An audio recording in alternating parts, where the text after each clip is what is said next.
Physiology of the urethra. Sensibility.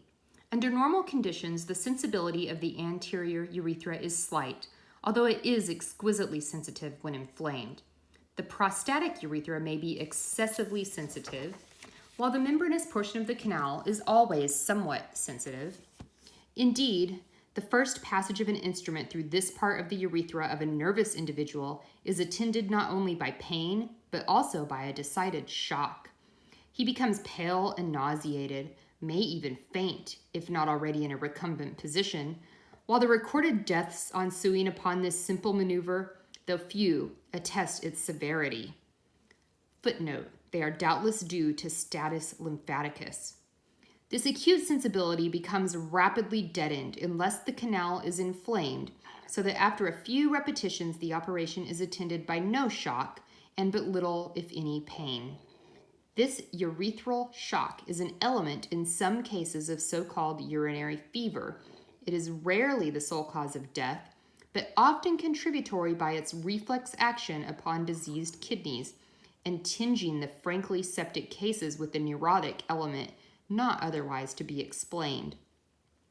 Moreover, it contributes to the elucidation of the mystery of urethral neuralgia and urethral spasm, and is doubtless concerned in the explanation of the fact that the form of septicemia known as urinary fever, so common after injury to the deeper portions of the canal, becomes less and less to be feared the farther forward the injury, and is unheard of when the trauma affects only the balanitic portion of the canal.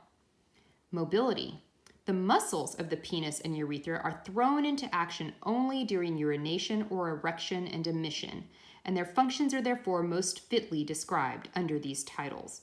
A few words concerning the cutoff muscle may not be amiss in this place. Besides its most important function of preventing the urine from escaping from the bladder by an effort of the will and of cutting off the stream, it presents several interesting physiological characteristics. The urethra in front of the cutoff muscle swarms with bacteria, while all beyond is germ-free.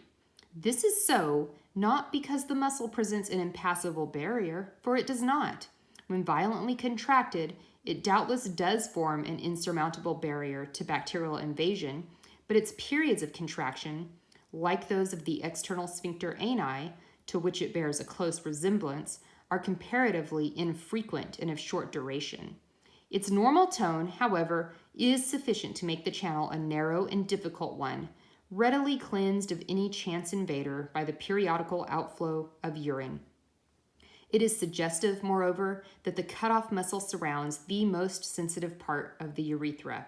Hence, the cause of spasm in this muscle, whether acute from some local or general shock, or chronic as a specific evidence of a neurotic habit, is not far to seek.